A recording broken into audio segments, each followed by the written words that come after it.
And that leads to something that you've identified as mental malware, which seems to be one of the root causes for such a broken world that we see around us. Tell us a little bit about mental malware. Yeah, so if we look at malware, this comes out of the concept of software. So probably in its simplest form, software is just a set of instructions or an instruction set that you're telling a particular CPU or processor what to do. In this case, it may be your brain, and so on. And software can come in a few flavors. So it may be the actual application, like accounting or hands-free driving or controlling an elevator. But there's also a broader category as to the effect on the user. And that effect is often with the user being unaware. So there may be something good, like beneficial software, which would be benaware, and that may be your browser is beneficial and so on. Malware is the software that does bad things. So in the paradigm of computers, that would be your ransomware, that may be spyware, these types of things.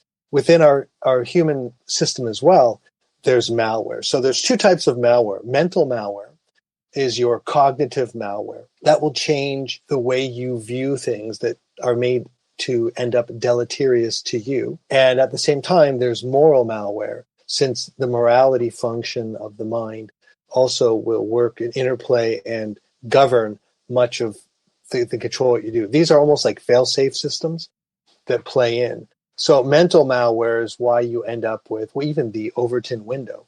You have very a narrow moral window or cognitive window because certain things are either discarded, distorted, deleted, dropped, or they may be seen to be crazy, ridiculous, evil, and so on. And that's how you can begin to see how this malware impacts so much of what we do. I want to just take a second to define the Overton window for those that might not know that it's the window of allowable or acceptable opinion, especially when it comes to political discourse. Yeah, correct. Yeah. So certain things that might not be even considered acceptable, it's moving the Overton window has to occur first before you can make proposals that will get any light of day. Correct. And I believe that window works for other aspects outside of politics, right? So our decision making, even dating, can I ask, or interviews, can I ask the person that? Can I posture myself this way? There's the allowable behaviors and also the morality of it.